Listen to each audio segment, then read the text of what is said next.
Hello everyone and welcome back to another video on the VUCA Insights channel. Today in this video I'm going to show you my 3-step method on how I transition from being an engineer over to an investor, and this 3-step process is really just creating systems and processes, skill sets and leverage, and last but not least monitoring and measurement, or SSM for short.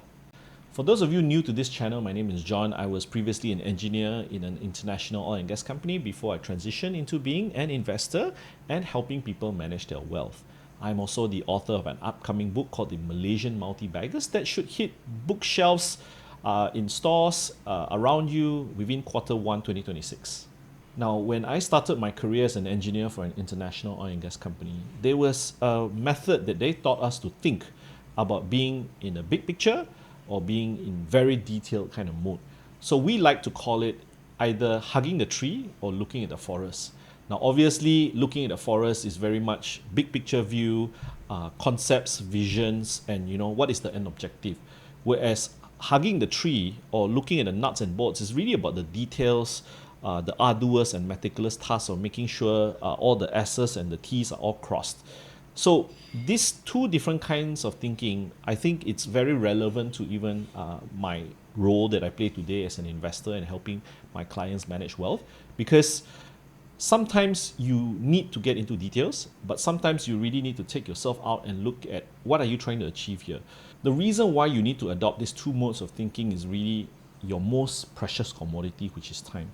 You don't want to be start looking at the nuts and bolts when you don't even know or haven't even gotten which direction or which particular heading you want to go into, right?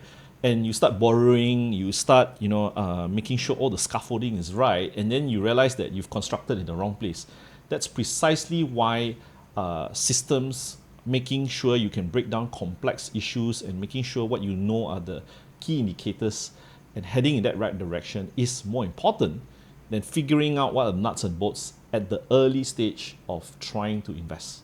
How do you directly apply this into investing? Very simple. Let me give you an example. Let's just say you found a stock idea or you were shared a stock idea from a friend, but you know that businesses within that particular industry doesn't really make great margins. There's always cash flow issues. It's very hard for the businesses to collect money, increase prices and all that. Now, knowing this, why would you want to go and understand the nuts and bolts of that particular business when it hasn't even passed the first filter? You're fishing in the wrong place. You're fishing in the South China Sea compared to the Pacific Ocean, where the likelihood of you finding fish in a smaller pond versus that of a big ocean. I mean, you get the point. I'm generalizing, but you get the point. So in order for you to not waste precious time, figure out the framework of your systems and processes that where you can apply your personal circle of competence. So if you're from the construction industry, even better. You know that the moment you find a construction business or a construction idea, unless they're so particularly good they become an outlier, then spend your time digging into it.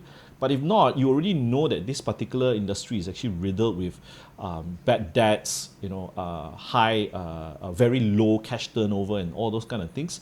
Why bother? Why waste your time? Remember, first method, systems and processes. The second method is really skill sets and leverage. Now, don't worry about the leverage first. If you don't have the skill sets, you wouldn't be able to apply leverage.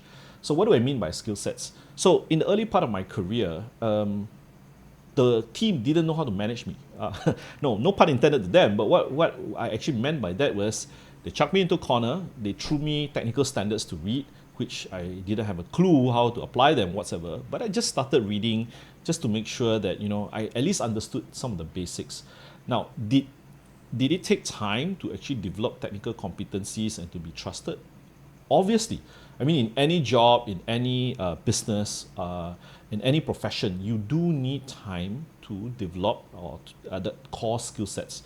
And it wasn't any different for me. It took me 10 years to be really technically competent. And even then, I was appointed a technical authority there in the place where I worked. But even then, it is a continuous learning cycle. And it takes practice.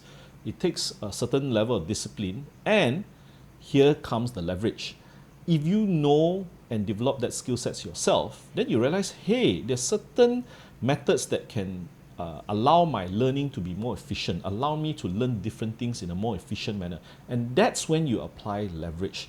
But you cannot apply leverage when you haven't even developed some of the basic tools or basic understanding of that particular industry or know-how or core competency. So next, how do you apply leverage? And I'll share with you how I did it as an engineer and then as an investor. So I was instrumentation and controls engineer. That was my core competency. So I had to develop control systems and safeguarding systems for the entire platform. But in order to allow me to do that efficiently, I had to understand the whole plant design. And for me, I was not trained as a process engineer. So I became friends, very, very good friends with the process engineer. And that's where I learned what we call the design envelope of the particular facility. And then from there, I developed my competency within my own core competence even deeper and deeper. So in investing, how do you leverage that? What are the core competencies that you need to understand yourself first? Now, if you don't understand how to read financial statements, you don't understand how to or dissect a particular business model, when you start talking to people who are more competent than you, you don't have that foundational understanding that even if they share that knowledge with you, were you able to gain insight from it?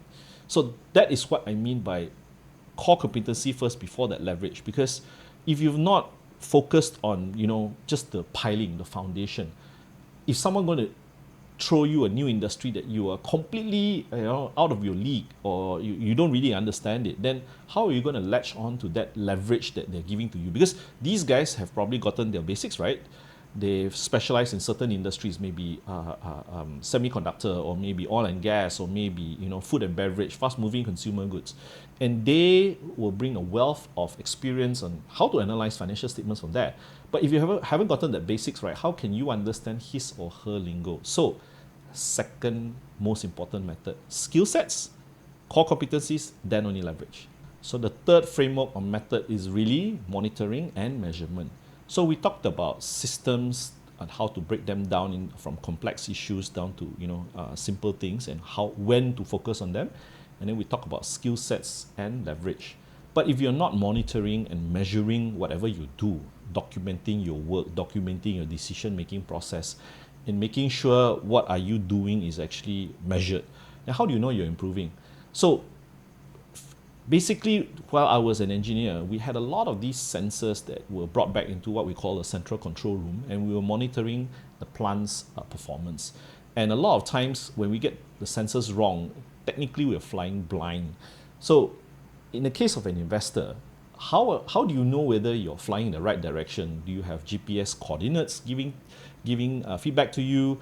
Are you measuring or documenting your decision-making process? Do you actually have that monitoring or measurement system? So most of the time we just think, okay, we look at our portfolio and whether we make money or we not make money. But do we document why did we buy this particular stock? Why did we actually choose to spend our time to analyze this particular stock? These are the kind of monitoring and measurement systems and processes that I'm talking about. Because if you don't have a dashboard, you're literally just banging against walls and getting feedback when you lost money. But analyzing deeper why and how do you come about that decision-making process, that is more crucial than anything else.